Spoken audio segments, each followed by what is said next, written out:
Do you know? As far as putting words in order is concerned, AI already thinks better than many of us. Therefore, anything made of words will be taken over by AI. If laws are made of words, then AI will take over the legal system. If books are just combinations of words, then AI will take over books. If religion is built from words, then AI will take over religion.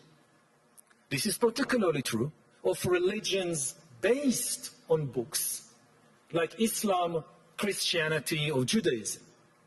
Judaism calls itself the religion of the book, and it grants ultimate authority not to humans, but to words in books. Humans have authority in Judaism not because of our experiences, but only because we learn words in books. Now, no human can read and remember all the words in all the Jewish books, but AI can easily do that. What happens to a religion of the book when the greatest expert on the Holy Book is an AI?